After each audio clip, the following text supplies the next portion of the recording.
This show is produced by the Hartman Media Company. For more information and links to all our great podcasts, visit hartmanmedia.com. Welcome to The Commercial Investing Show, where we analyze, explain, and exploit the opportunities presented in today's commercial property marketplace. If you're interested in apartments, mobile home parks, self-storage facilities, and other income property, you've come to the right place. We'll explore what's hot and what's not in markets nationwide in the relentless pursuit of return on investment. Here's your host, Jason Hartman. Thank you for joining us today. We've got Tobias Peter with the American Enterprise Institute back with us today just to finish up on our discussion from Monday. So his part will be fairly short here today. But before we get to that, a few things to cover. There's a lot going on in the news. Yes, I will not talk about the fact that we have an ex-president who is being politically attacked with the force of law. It's just absolutely shocking. Love him or hate him. This is really a scary thing to think that you can just go after political enemies like this, when certainly if there is any crime here, there have been much bigger crimes committed by most certainly and most similarly Bill Clinton. But nothing. It's just unbelievable. I mean, the world we are living in, as I always say, 1990 was the peak of civilization. And since then, we've been witnessing the slow collapse of civilization. But interestingly, with everybody talking about the dollar and the idea that, the BRICS countries will get together and they will supplant the dollar as the reserve currency, this is just not going to happen anytime soon. So it's really a waste of time to be worrying about that. It is a distraction, or, you could say that this is a distraction from that, whatever. There's lots of wagging the dog going on. And by the way, if you have not seen that old movie entitled Wag the Dog, you must see it just to understand and really kind of see some examples of how they do wag the dog. So it's very interesting. But do not worry about this whole BRICS thing and the reserve currency issue, because even if it did happen, and that would be a very slow and difficult process, there's nibbling around the edges, but it's nothing. It's a bucket of water in the ocean. It's just a non-event. And everybody with their clickbait headlines and sensationalism is trying to make a big deal out of it. Like, oh, we got to all be worried about this. America is losing its power. Yeah, kind of. Slowly, sure, fine. But this is all going to turn really later this decade when China hits their demographic cliff, their demographic disaster. So do not worry about that. I mean, literally, you've got Russia and China, two dying countries conspiring against the U.S. empire. And the idea that this is going to be some major world event is just, it's just ridiculous. It really is. So don't be influenced too much by the clickbait. But even if it does happen, what will that do? Well, it would be very much inflationary for United States citizens, for the U.S. economy. We would experience dramatically higher inflation than we're seeing now if that happened. And guess what? All of you listening, you're protected from that. Actually, you're not just protected from it. Selfishly, you should wish it happens, because you will benefit from that, because you are using my inflation-induced debt destruction strategy. I've been talking about that for 18 years, inflation-induced debt destruction, the strategy that works in an inflationary environment. So say, for example, the US currency, the dollar, just completely loses its status.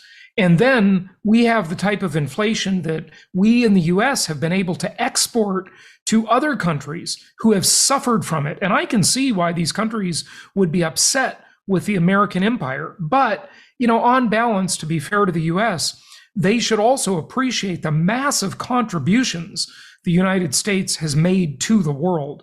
Going back even before the Marshall Plan, the U.S. has contributed a lot to the world, okay? So yes, they throw their weight around. Of course they do. Anybody would. That's just the way it works. But on balance, given the power that the US has, I would really give them a lot of credit for not using it as much as they could. I mean, think about it. The US was the first world superpower after Japan surrendered. At that point, the US could have literally just dominated the world. But instead, it decided to rebuild the world with the Marshall Plan. And instead, it decided not to use its power in so many ways. So it's acted with a lot of restraint. I mean, you just got to balance this stuff out, folks. All of these reactionaries on the left and the right, and I love the US, I hate the US, I'm a patriot, I'm, an anti-US terrorist, right? Like, just the path is in the middle, right? The reasonable path is somewhere in between. These things are nuanced. There are a lot of different cross-current type factors, and we've just got to balance it out. But be careful not to get mired in the clickbait, because it will distract you. Keep your eye on the ball. The opportunities for investors right now are fantastic. Inventory is low. There's a lot of pressure we're seeing for prices to rise, even though we're on the verge of a real recession, I believe. I mean, I've been saying that for a while. It still hasn't really come, at least not officially, but it's coming. I mean, the likely scenario here is that the Fed will keep going until they break more things. We will enter an official recession. The rates will go down. We will still have low real estate inventory, and that will light the market on fire in terms of prices. And housing affordability is so low that's putting upward pressure on rents. Don't be confused, though, because you're seeing the surveys on the multifamily rents that are softening and suffering because it's just oversupplied. And again, that will equalize, but it'll take a couple of years. So we'll see what happens there. Okay, I got a few things to cover, some important stuff in the news here. So first off, and this is not the super breaking news, but it's just interesting. We've talked about it a bit over the years. And this is the whole idea of fractionalized ownership of properties. Another company announced a crypto-backed mortgage. These are interesting to see, some of this financial innovation. I'm always a little scared of that word, because whenever Wall Street uses the word financial innovation, you got to run for the hills. That Goldman sucks, and the others will be the ones profiting from this, and not us, not the people in the middle class and the upper middle class. They will simply be taking our money with their financial innovations. They always make sure they win. But whatever, the idea of this decentralized stuff with using blockchain and NFTs and cryptocurrency, and look, NFTs, we've talked about that more than enough over the past couple of years. It's largely a scam, but the concept of an NFT being able to digitally prove ownership of something like a share of a single family home. This is already being done with larger projects. It's just there's not enough economy of scale in individual single family homes to do it yet. But that's yet. It will come. This is coming to where some guy in a developing country in, say, Africa can buy $10 worth of a property, a rental property in the United States. And what will this mean for us? What will this mean? Well, for investors, this will put upward pressure on prices dramatically, because again, supply is limited. It's hard to create new supply of properties. And if more money floods into the market, which it will, this asset class will just see more and more money flood into it over time as these new innovations become available, to where people can easily buy fractionalized ownership in even individual homes, right? On larger properties, there's lots of syndicators out there. There are lots of funds. There are lots of tenant in common or TIC investments, not as many as there used to be, because that was a bit of a disaster. But in the early 2000s, we saw that proliferate, and then, that market pulled back quite a bit, but it's still there. And the more those people go out and raise money, the more money flows into the asset class, right? And that money is taken away from the Wall Streeters, right? So it's just that money is redirected. It's like you have a river, you put up a dam, and the water flows in a different direction when you put the dam up, right? You control the flow of the water. And so there's all these competing interests to control the flow of all this money. But we are on the verge of seeing a whole bunch of opportunities. I mean, who knows exactly how long it'll take? I'm just saying it's coming. I don't know exactly when. Every day we get a little closer. Might be a few years before this really happens in any significant way. We will see. But the point is, it means at the end of the day, more money flowing into the asset class. So this article from one of my newsletters, fractional investing is making everyone a landlord, kinda. And this is kind of from the tenant's perspective, right? I can't even get my one landlord to fix my sink. And now it turns out there may actually be a 100-headed Hydra landlord. This is per Wired magazine, and it's talking about fractional investment, allowing multiple investors to buy shares of properties. And of course, real estate investment trust and the other things I mentioned earlier and crowdfunding, they've been doing this for a while. But all this means is more and more dollars flowing into the asset class we all love so much, the most historically proven asset class in the entire world, income property. More money is flowing in. So it's kind of like what we see now is we see this swell out in the ocean, right? It's a swell. But eventually, as it approaches the shore, it turns into a big wave, maybe even a tsunami, right? A tsunami of capital flowing into the asset class. So this is something interesting to watch, but it is good news for you as investors, as long as you already own the properties and you're not planning to buy them after this flood of money comes in, because of course, then you're paying a higher price. All right, let's get to the next thing. Oh, we had such a great discussion last night for our Empowered Investor Pro group. I was on Zoom with everybody last night for 1 hour and 48 minutes. Exactly. And we just had a great Zoom meeting. We have monthly meetings on the first Tuesday of every month. We took a whole bunch of questions. We had a lender on there discussing really nitty-gritty details of alternative financing options for investors. We discussed asset protection in nitty-gritty details where people participate, they ask questions, they get their questions answered.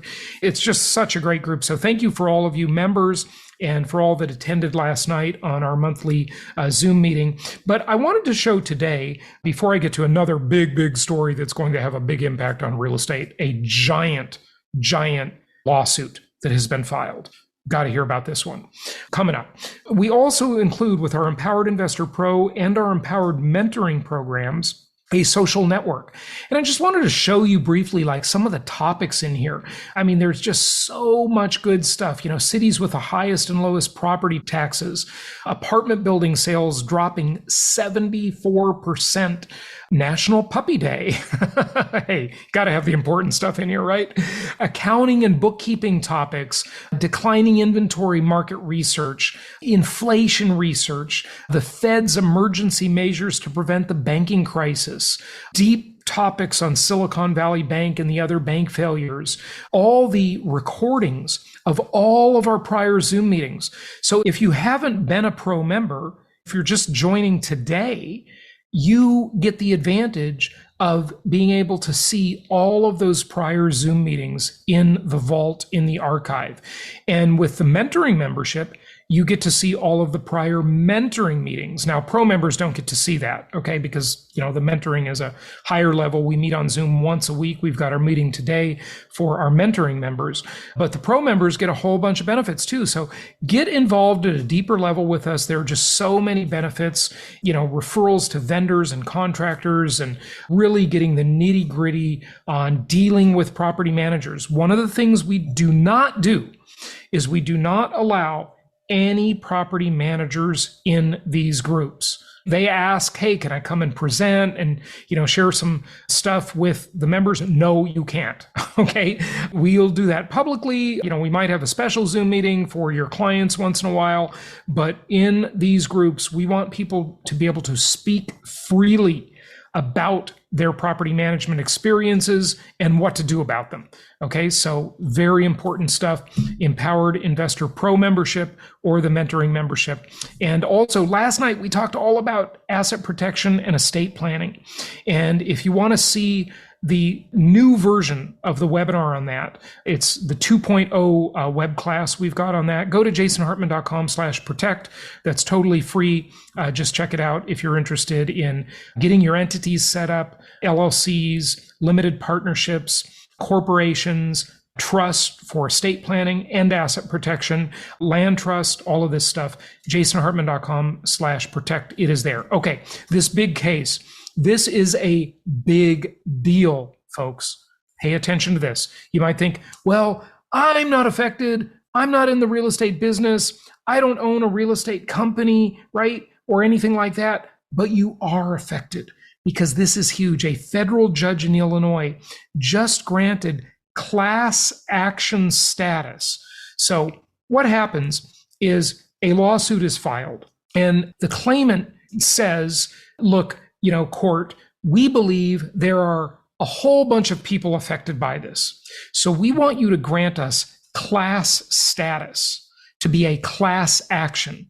So, of course, the damages on a class action suit could be zillions of dollars. Think of the tobacco company cases from years ago, right? And what should be the cases against that shot in the arm everybody got, right? but they somehow got exempted from litigation and liability. Scary, scary stuff. Anyway, the National Association of Realtors had been fighting this, but they lost. Okay. And they're the largest trade lobbying organization in the world with something like 1.3 million members. Huge organization of which I used to be a member. And we've had them on the show. Lawrence Yun, the chief economist for the National Association of Realtors, has been on the show before. Okay. So, and various franchisors, the big ones, Keller Williams, Remax, Home Services of America, and Anywhere. And I'm sure, and Remax, my old company, I worked for Remax for 12 years, okay, when I was in traditional real estate. And I'm sure others will be added to this case, other big real estate companies. Well, even if they don't lose the case, this could put these companies in peril financially, because fighting such a giant case like this will literally cost an absolute fortune. I mean, millions and millions and millions of dollars. And if they lose, many of these companies, I think, could go bankrupt. I mean, this is a big, big deal. This is a big case, and it's over, commissions, and the commission prices are fixed and they shouldn't be fixed, and all of these various issues. So we'll continue to report on this as it unfolds, but this is going to have a big impact on the real estate industry as a whole. And it's going to have an impact of, how much sellers and buyers pay for services.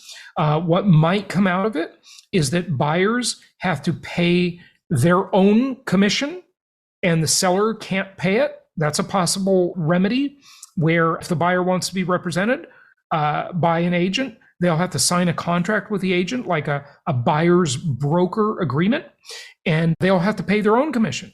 Now, what does that mean to you? Well, if you want to buy a property, can you finance that commission into the deal? Are the lenders going to allow you to finance that? Because effectively, it's always been financed because the seller pays for it. So it's to some extent added to the price, right? Now, there are a lot of arguments about this both ways, but let's just assume that argument's true, that it's added to the price, right? The realtor commissions are in there. And so you're effectively just financing that over 30 years when you get a mortgage, right? And so this is a big deal. This case is going to have a big impact on the industry, regardless of which way it turns out. Because even if the companies and NAR win this case, and the court finds that there's no liability, it will still change the way they do business. So it's going to be a very, very significant thing, and one to definitely watch. So more on this as it evolves. Okay, let's get to our guest today, our returning guest with the American Enterprise Institute, and here we go. It's quite interesting. And that article, I had Matt Taibbi on the show a few times, and he wrote that article about the Great Bubble Machine. And it's hard to think that this is not intentional, right? To just keep the poor people down. Like you said, Tobias, they buy late in the housing cycle. They always come to the game late, right? They're never in early, so they didn't get the benefit of all that appreciation. Yeah, go ahead with what you're saying. Yeah, no, I mean, we're putting them into we're setting them up for failure. And that's coming from the federal government. And I think that's wrong. And it's not that we don't have better alternatives. We have a loan product out called the Lift Home and the Wealth Building Home Loan. That would be geared towards lower income first time home buyers. You give them a little bit of subsidy. You don't need to, it doesn't need to necessarily involve taxpayer money. You could just shift over some of the cross subsidies that Fannie and Freddie guarantee. You just would target them a little bit better to the borrowers that really need the help. And then you put them into 20-year loans, because with 20-year loans, you have half the default rate of a 30-year loan under stress. And that would ensure that people have staying power and they can make it actually through the ups and downs of a housing cycle, and they don't end up getting foreclosed. And why would you have half the default rate on a shorter loan with a higher payment? Why would that be? Because you are building equity much faster. Okay. So you have this cushion, and even if you get into trouble, modifying your loan is much easier if you have a 20-year loan and you are 1 or 2 years in, than if you have a 30-year loan and you are 1 or 2 years in. Because going from a 30 to a 40-year loan doesn't get you much in payment relief. But if you had a 20-year loan and go to a 25 or 30-year, that gets you a lot of reduction in payment in your monthly P&I. Of course, as you mentioned, Jason, the 20-year often comes with a higher payment. Sure. And our solution would be, as I said, to direct these cross subsidies that are running in the billions of dollars from Fannie and Freddie, really target them to the low income first time home buyers below a certain AMI threshold, area median income threshold, and ensure that they can buy down the interest rate on their loan. So instead of getting a 7% interest rate, they could buy it down to a 5 or a 6 or a 5% interest rate. And now the payment would be roughly equivalent to the payment that you make with a 30-year loan, but you're getting the benefit of faster amortization. Yeah, interesting. Okay, so you have sort of a next part. Is there more you want to talk about here? Because I want to make sure, Tobias, we have time to cover the policy issues. Yeah. I mean, we can talk about the policy issue here real quick. This is about, FHA. And FHA charges a mortgage insurance premium, which is paid generally upfront. Yeah. It's paid upfront, and some of it is paid upfront, some is monthly. But FHA just recently cut this mortgage insurance premium, will therefore expose taxpayers to increased default risk, and it will not help prospective home buyers. And this happened just last week or 2 weeks ago, when FHA announced that they were going to reduce the premium from 85 bips to 55 bips, so a 30 basis point reduction. Yeah. And this was done in reaction to what FHFA, the Federal Housing Finance Agency, directed Fannie and Freddie to do. Namely, they lowered their premiums, their loan level pricing adjusters, to make mortgages for lower credit score borrowers more attractive. And that would have been a direct threat to FHA. But now FHA comes back and blows them out of the water with this 30 bip reduction in the annual MIP. So it's really one arm of the government competing with the other arm of the government for the same type of borrowers. And this is creating this downward spiral in lending standards, which exposes these borrowers to increased risk. Yeah. And as I said before, it does not increase affordability. Okay. And the reason why it doesn't increase affordability is because all of these FHA borrowers are heavily concentrated in the same neighborhoods. Yeah. So if you have a supply shortage and you're increasing demand, all you're going to do is end up driving home prices. This is so obvious to anybody that knows anything about economics. Every time the government comes out and they try to make anything, student loans, houses, mortgages, more affordable, right? All they do is make it more expensive. They did cash for clunkers, the same idea, right? Yep. The only way to increase affordability in anything is to increase the supply or reduce the demand. All of these things increase the demand. Like if you look at Fannie Mae, the stated goal of Fannie Mae is to increase homeownership. Anything that you promote an increase you're going to push it up in price unless you have more supply. The only way to solve the problem is with more supply. We know there's tons of demand. Yeah. So how do we increase supply? We talked about California and the ADUs and so forth. We'll see how that works out. I mean, it's California, so I have a feeling it's not going to work as well as they hoped, but we'll see. But how do we do it nationwide? When we talk about housing, it is a low-tech asset, and it's hard to disrupt a low-tech thing that's made of atoms. I think we have to get rid of this stigma, and I don't know how it's ever going to happen, against manufactured homes. I mean, the manufactured home of today is, not your grandfather's Buick, as the saying goes, right? They're quite nice.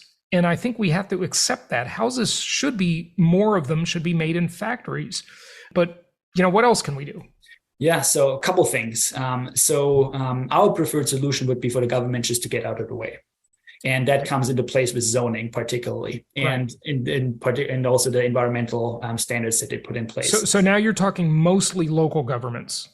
I mean, this has to happen at the state or local level. I mean, The federal government created this mess because in the 1920s, this was later than President Hoover, he created a commission on zoning where they explicitly recommended single-family detached zoning, exclusionary zoning, and doing away with exclusionary zoning and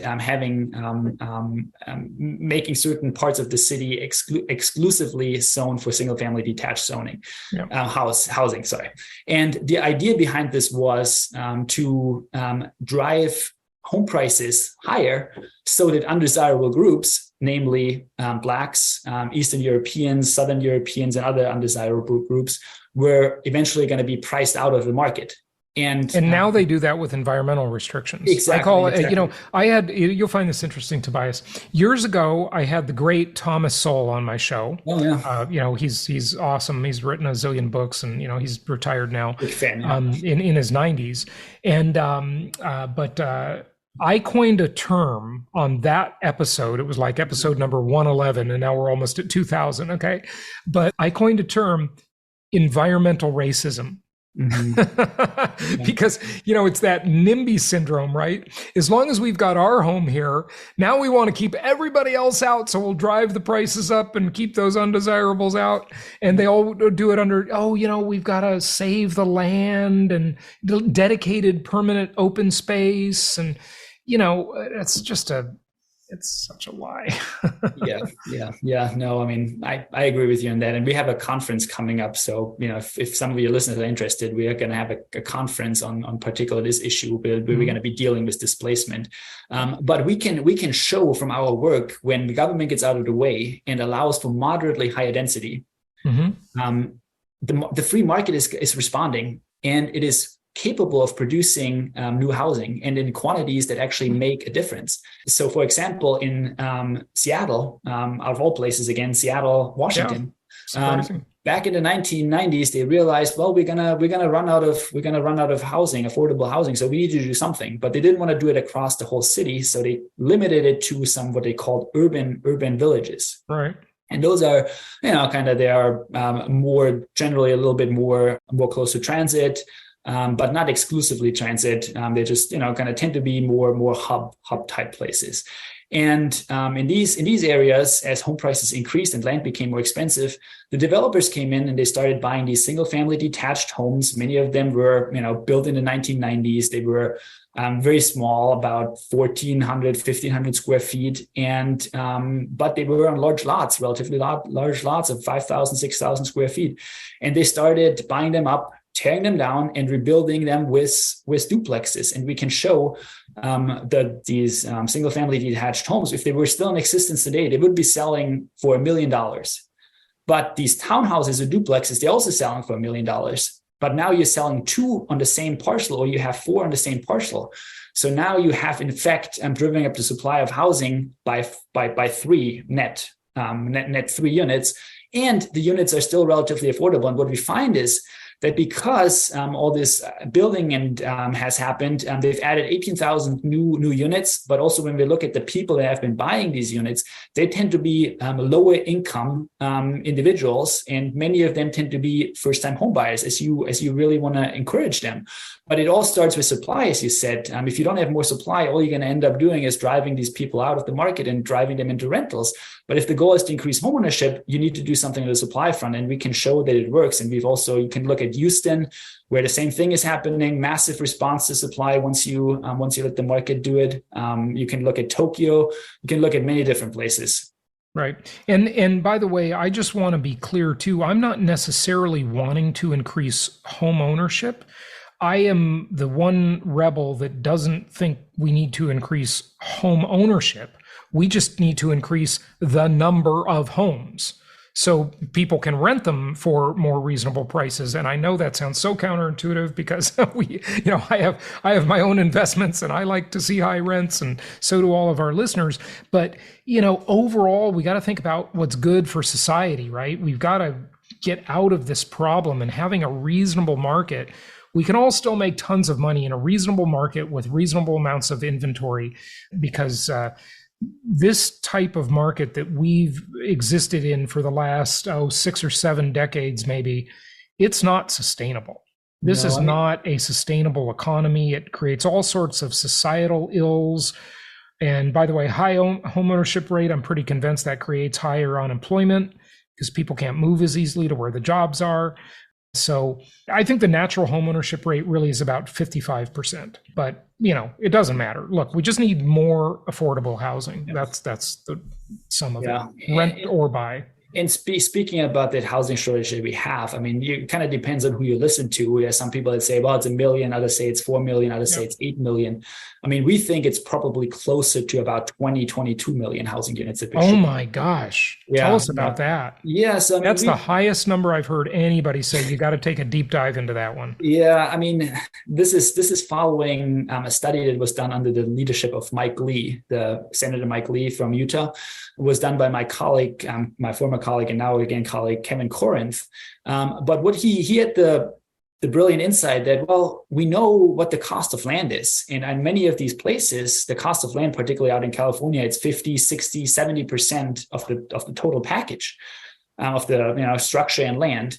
And a normal land share is typically considered 20%. Yep. I agree. So how many more units would you need to add to get this land share down to a more normal rate? And we think that 20 is a little bit low, so we say we should probably get to a land share of about 30%. But given that in lots of places around the country we are at 60, 70% land share, that's a large shortage, and you can still make a lot of money even by adding a little bit to supply.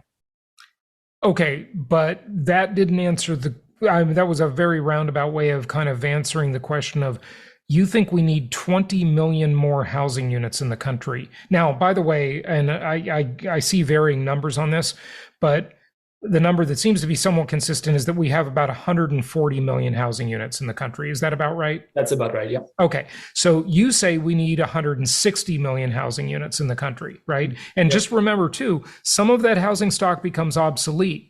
It just needs to be torn down and replaced. So that's part of the equation. But how is it that we need 20 million more? It's just simple arithmetic, because if you have a shortage of housing, you're not going to change the structure value. The structure is the structure. The structure, if anything, depreciates.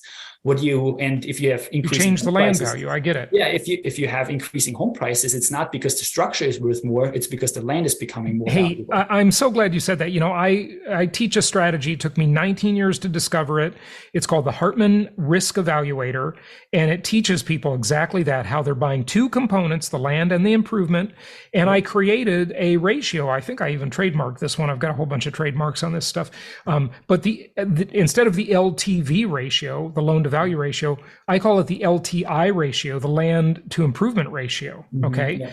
And so I'm right there with you. I agree, and in some areas that ratio is even worse than you're saying.